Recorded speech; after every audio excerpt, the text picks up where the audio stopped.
Hello viewers, welcome to my YouTube channel. आज हम इस वीडियो में class 7th civics chapter 2 role of the government in health पढ़ेंगे। तो चलिए स्टार्ट करते हैं।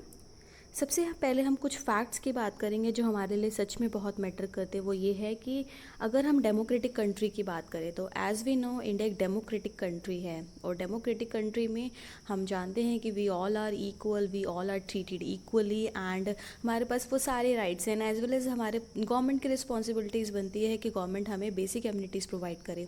तो अगर हम डेमोक्रेटिक कंट्री की बात करें तो हम गवर्नमेंट से क्या एक्सपेक्ट करेंगे, गवर्नमेंट हमारे लिए क्या काम करे। तो हम एक्सपेक्ट करेंगे कि गवर्नमेंट हमें हेल्थ फैसिलिटीज़ दे, एजुकेशन फैसिलिटीज़ दे, एम्प्लॉयमेंट फैसिलिटीज़ दे। तो ये डिफरेंट फैसिलिटीज़ जो हमारी बेसिक एमिनिटीज़ है, बेसिक फैसिलिटीज़ है, वो गवर्नमेंट हमें प्रोवाइड करे ताकि क्या हो, हमारा वेलफेयर हो। ठीक है। तो डेमोक्रेटिक कंट्री में हम क्या एक्सपेक्ट करते हैं गवर्नमेंट से कि गवर्नमेंट हमारे वेलफेयर के लिए काम करे, गवर्नमेंट हमें health facilities, education facilities, employment facilities provide करे। ठीक। अब हम पढ़ेंगे व्हाट इज़ हेल्थ। हेल्थ क्या होती है। तो बच्चे, हेल्थ का मतलब क्या होता है, ability to remain free from illness and injuries. Health का मतलब क्या होता है, जब हम इतने कैपेबल होते हैं, हम इतने एबल होते हैं कि हम सारी इलनेस से और सारी इंजरीज से क्या रहे, दूर रहे, यानी हमें किसी भी तरीके की कोई इलनेस ना हो, किसी भी तरीके की कोई इंजरीज ना हो। ठीक है। लेकिन हेल्थ एक छोटा कॉन्सेप्ट नहीं है, health is very broad concept. ठीक है। हेल्थ का मतलब सिर्फ ये नहीं है कि हम इंजर्ड नहीं हैं या फिर हम इल नहीं हैं। हेल्थ का मतलब क्या है, इस हेल्थ के अलावा, मतलब हेल्थ क्या है, इसके अलावा, इन डिजीज़ के अलावा हम चाहते हैं कि हमें बेसिक फैसिलिटीज़ प्रोवाइड हो। लाइक हमें साफ़ पानी अवेलेबल हो, हमें पॉल्यूशन फ्री एनवायरनमेंट मिले, हमें सफिशिएंट फूड अवेलेबल हो। ठीक है। और एज वेल एज जनरली हम हेल्थ की बात करते हैं तो हम फिज़िकल हेल्थ की बात करते हैं। No, health doesn't mean only physical health. Health means आपकी मेंटल हेल्थ भी होनी चाहिए। That means you are able to take all the decision. आप माइंड रीजनिंग कर पा रहे हैं, आप सोच पा रहे हैं, आप डिसीजन ले पा रहे हैं, आपका दिमाग अच्छे से काम कर रहा है। तो that means we need very sound mind and very sound body. ठीक है। तो हेल्थ मीन्स जब हमें कोई इलनेस, कोई इंजरीज ना हो, एज वेल एज हेल्थ में सिर्फ डिजीज़ के अलावा हम बाकी एमिनिटीज़ भी हमें चाहिए होती है। साफ़ पानी चाहिए, pollution free environment, adequate facilities, adequate food, वो सारी फैसिलिटीज़ हमें मिलनी चाहिए ताकि हम हेल्दी रहें। क्योंकि अगर हमें ये बेसिक एमिनिटीज़ नहीं मिलेगी तो हम हेल्दी नहीं होंगे, हम बीमार पड़ जाएंगे। ठीक है। और एज वेल एज हमें क्या चाहिए, sound mind and sound body. अब हम बात करेंगे health care in India. India में हेल्थ केयर फैसिलिटीज़ क्या है। ठीक है। तो बच्चा, अगर हम इंडिया में बात करें तो इंडिया में आपको बहुत सारे हेल्थ सेंटर्स मिलेंगे, हॉस्पिटल्स मिल जाएंगे, लेबोरेटरी टेस्टिंग के लिए, मतलब टेस्टिंग के लिए लेबोरेटरीज मिल जाएंगी, एम्बुलेंस सर्विसेज है, ब्लड बैंक्स है, ये सारे हेल्थ सेंटर्स जो है वो इंडिया में अवेलेबल है। ठीक है। और इन हेल्थ फैसिलिटीज़ को रन करने के लिए, इन फैसिलिटीज़ को रन करने के लिए कौन कौन चाहिए, ऑब्वियसली हॉस्पिटल्स चलाने हैं, सेंटर्स चलाने हैं, लेबोरेटरी टेस्टिंग चलानी है। तो इनके लिए कौन कौन चाहिए, तो हमें इनके लिए चाहिए होता है, हमें हेल्थ वर्कर्स की ज़रूरत पड़ती है, नर्सेज की ज़रूरत पड़ती है, क्वालिफाइड डॉक्टर्स होने चाहिए, प्रॉपर मेडिसिन होने चाहिए, सारे के सारे इक्विपमेंट्स अवेलेबल होने चाहिए। ठीक है। तो ये सारे हेल्थ सेंटर्स, हॉस्पिटल्स को रन करने के लिए हमें health workers, nurses, qualified doctors, medicine, equipments, ये सारी चीज़ों के अवेलेबल होता है, कैपेबिलिटी चाहिए। और अगर हम इंडिया की बात करें तो इंडिया में क्वालिफाइड डॉक्टर्स की कोई कमी नहीं है। इंडिया में वेल क्वालिफाइड डॉक्टर्स हैं, एज वेल एज इंडिया में बहुत सारे क्लिनिक्स हैं, बहुत सारे हॉस्पिटल्स हैं। ठीक है। एंड एज वेल एज अगर हम मेडिसिन टर्म में बात करें, वर्ल्ड में अगर हम मेडिसिन की बात करें तो इंडिया 4th लार्जेस्ट है। इंडिया 4th लार्जेस्ट प्रोड्यूसर है जो मेडिसिन प्रोड्यूस करती है वर्ल्ड के अंदर। ठीक है। एंड आपने देखा हो कि बहुत सारे डिफरेंट कंट्री से लोग जो है वो मेडिकल ट्रीटमेंट के लिए भी इंडिया में आते हैं, क्योंकि इंडिया में मेडिकल ट्रीटमेंट क्या है, बहुत रीज़नेबल रेट पे होता है। ठीक है। तो यानी इतनी सारी चीज़ें होने के बाद भी इंडिया में अभी भी हेल्थ सर्विसेज कैसी है, पुअर है। समझ में आया? मतलब ये सारी चीज़ें तो अवेलेबल है, बट इन सारी चीज़ों के बाद भी अगर हम हेल्थ सिचुएशन की बात करें तो इंडिया में हेल्थ सिचुएशन क्या है, बहुत ज़्यादा अभी पुअर है। क्योंकि गवर्नमेंट अभी भी सब तक, यानी सारी पॉपुलेशन तक हेल्थ सर्विसेज नहीं प्रोवाइड कर पा रही है। ठीक है। यानी इंडिया में हेल्थ फैसिलिटीज़ सारी अवेलेबल है, बट हेल्थ सिचुएशन अच्छी नहीं है, क्योंकि ये health care situation, health care facilities अभी भी सभी लोगों तक एक्सेस नहीं है, सभी लोगों तक पहुंच नहीं पा रही है। अब हम बात करेंगे हेल्थ केयर सर्विसेज की। तो हेल्थ केयर सर्विसेज दो तरीके की होती है। Public health care services and private health care services. ठीक, सबसे पहले हम बात करेंगे पब्लिक हेल्थ केयर सर्विसेज की। तो बच्चा पब्लिक हेल्थ केयर सर्विसेज कैसी होगी? पब्लिक हेल्थ केयर सर्विसेज जो होती है वो बहुत हाई क्वालिटी सर्विसेज प्रोवाइड होती है। यहाँ पर बहुत ज़्यादा हाई क्वालिफाइड डॉक्टर्स होते हैं।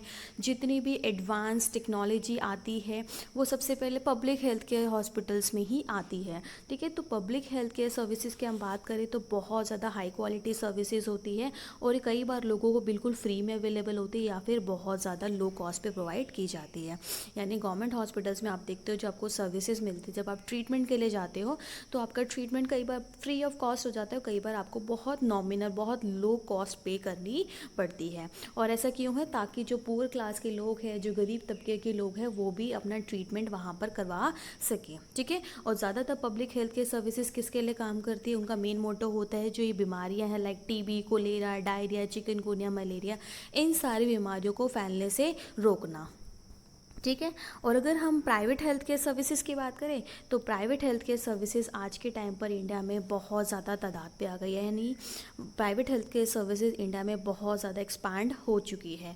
बहुत सारे डॉक्टर्स ऐसे हैं जो आज के टाइम पर अपने प्राइवेट क्लिनिक्स रन कर रहे हैं। और अगर हम रूरल एरियाज़ की बात करें तो रूरल एरियाज़ में आपको RMPS प्रैक्टिस देखने को मिलेगी, जिसको हम बोलते हैं रजिस्टर्ड मेडिकल प्रैक्टिशनर्स। ठीक है, रूरल एरियाज़ में आपको कौन सी प्रैक्टिस ज़्यादातर देखने को मिलेगी? RMPs, registered medical practitioner. But अगर हम रूरल एरियाज़ की बात करें तो रूरल एरियाज़ में आज रूरल एरियाज़ में आपको बहुत सारे डॉक्टर्स देखने को मिलेंगे। But what is the main problem with the private health care services is private health care services के लिए जो पेशेंट को पैसा पे करना पड़ता है, ट्रीटमेंट के लिए जो उनको अमाउंट पे करना पड़ता है वो बहुत ज़्यादा ह्यूज अमाउंट उनको पे करना पड़ता है। तो इस केस में जब वो बहुत एक्सपेंसिव ट्रीटमेंट जब होता है तो बहुत सारे पुअर क्लास जो है उनको अफोर्ड नहीं कर सकते हैं और नहीं कर पाते हैं। ठीक है, अब हम बात करेंगे हेल्थ केयर इन इक्वालिटी। क्या ये हेल्थ केयर सर्विसेज सभी के लिए इक्वल अवेलेबल है? क्या ये हेल्थ केयर सर्विसेज सभी को प्रोवाइड होती है? तो बच्चे जो अगर मैं बात करूँ प्राइवेट सर्विसेज की, तो आपको पता है कि private services day by day India में बढ़ रहा है, बट पब्लिक हेल्थ सर्विसेज नहीं बढ़ रहे हैं। और प्राइवेट हेल्थ केयर सर्विसेज जो अपनी फैसिलिटीज़ प्रोवाइड करते हैं वो मेनली प्रॉफिट पर्पस के लिए होता है, और इस ट्रीटमेंट के लिए जो वो पैसा चार्ज करते हैं यानी उनकी सर्विसेज कॉस्ट होती है वो बहुत ज़्यादा हाई होती है और पुअर क्लासेस को अफोर्ड नहीं कर पाती है। इस वजह से बहुत सारी पुअर पॉपुलेशन जो अपना ट्रीटमेंट वहाँ पर प्राइवेट हेल्थ केयर में नहीं करा पाते हैं। ठीक है, और एडुकेट फैसिलिटी सबको अवेलेबल नहीं होती है। सिर्फ 20% पॉपुलेशन ऐसी है जो प्राइवेट हॉस्पिटल्स में अपना ट्रीटमेंट करा पाते हैं, जो सारी मेडिसिन को अफोर्ड कर पाते हैं जो वो लोग सजेस्ट करते हैं। और आपको पता ही है कि पुअर सबसे ज़्यादा चांसेस जो है इलनेस होने के जो सबसे ज़्यादा चांसेस होते हैं वो पुअर क्लास को ही होते हैं, क्योंकि जो पुअर क्लास होते हैं वो ज़्यादातर अंडर नरिश होते हैं, अनहाइजीनिक कंडीशन में रहते हैं, जो उनकी बेसिक इम्यूनिटीज़ होती है वो बेसिक इम्यूनिटीज़ को पूरा नहीं कर पाते हैं। तो अल्टीमेटली क्या होता है, वो बीमार पड़ते हैं, वो इल हो जाते हैं, बट जब वो इलनेस के लिए अगर खर्चा करना चाहेंगे तो वो खर्चा प्राइवेट हेल्थ केयर में तो करा ही नहीं पाते हैं। इस वजह से अगर वो एक्सपेंस उस पर खर्च करेंगे तो उनकी सिचुएशन पहले से और ज़्यादा क्या हो जाएगी बच्चे, वर्स्ट हो जाएगी। ठीक है, अब हम बात करेंगे व्हाट कैन बी डन, क्या किया जा सकता है। तो ये सबसे मेन और सोल रिस्पॉन्सिबिलिटी यानी मेन रिस्पॉन्सिबिलिटी गवर्नमेंट की बनती है कि गवर्नमेंट सभी सिटीज़न को, यानी जितने भी सिटीज़न हैं, चाहे वो रिच क्लास हो चाहे वो पुअर क्लास हो, गवर्नमेंट की रिस्पॉन्सिबिलिटी है कि सभी सिटीज़न तक हेल्थ केयर सर्विसेज प्रोवाइड की जाए। और स्पेशली किसको प्रोवाइड की जाए, पुअर और डिसएडवांटेजेस क्लास, यानी पुअर क्लास और ऐसी क्लास जहाँ जो उस ट्रीटमेंट को अफोर्ड नहीं कर पाते हैं, जो गरीब तबके के लोग हैं जो अपना इलाज प्राइवेट्स में नहीं करा पाते हैं।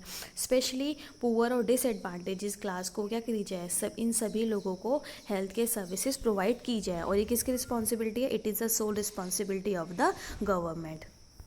अब हम यहाँ पर दो केसेस पढ़ेंगे। यहाँ पर दो इम्पॉर्टेंट केसेस थे, केरल एंड कोस्टा राइसन। ये दो केसेस थे जहाँ पर बताया गया है कि गवर्नमेंट ने किस तरीके से इन चीज़ों पर फोकस किया और वहाँ पर उनको पॉजिटिव रिजल्ट देखने को मिला। तो सबसे पहले अगर हम केरल एक्सपीरियंस की बात करें तो केरला गवर्नमेंट ने, ठीक है। आज 90s हम बात करें तो केरला गवर्नमेंट में, ठीक है, तो केरला गवर्नमेंट ने बहुत सारे एफर्ट मारे थे और हेल्थ केयर फैसिलिटीज़ को डेवलप किया था, ठीक है। और केरल गवर्नमेंट का जो भी बजट था, केरला गवर्नमेंट ने अपने बजट का 40% जो है डिसाइड किया और अपने बजट का 40% लोगों की हेल्थ केयर सर्विसेज पे खर्च किया। जैसे उनको वाटर सप्लाई प्रोवाइड करना, स्कूल्स प्रॉपर तरीके से रन करें, आंगनवाड़ी को इंश्योर किया, यानी लोगों के बेसिक एम्यूनिटीज़ के लिए उन्होंने काम किया। और इसका एक पॉजिटिव रिजल्ट उनको देखने को मिला, लोगों की हेल्थ कंडीशन वहाँ पे बहुत ज़्यादा इम्प्रूव हुई। और सेकंड केस बच्चे यहाँ पर है कोस्टा राइसन अप्रोच का। कोस्टा राइसन की बात की गई तो कोस्टा राइसन गवर्नमेंट ने भी क्या किया, बहुत सारा पैसा उन्होंने लोगों की हेल्थ पे, एजुकेशन पे, बाकी बेसिक कम्युनिटी जैसे सेफ ड्रिंकिंग वाटर चाहिए, सैनिटेशन चाहिए, न्यूट्रिशन चाहिए, हाउसिंग फैसिलिटीज़ चाहिए, इन सारी चीज़ों पर खर्च किया। और इस वजह से आप बाद में देखा गया कि इस कोस्टा राइसन के अंदर लोगों की हेल्थ कंडीशन बहुत ज़्यादा इम्प्रूव हो गई और एक टाइम के बाद ये बहुत ज़्यादा हेल्दीएस्ट कंट्री बन गए। तो आई होप आपको ये टॉपिक क्लियर होगा। इस वीडियो में हमने पूरा टॉपिक कवर कर दिया है, पूरा चैप्टर कवर कर दिया है। और अगर आपको फिर भी कोई डाउट है तो यू मे आस्क। तब तक के लिए bye bye, take care, have a good day.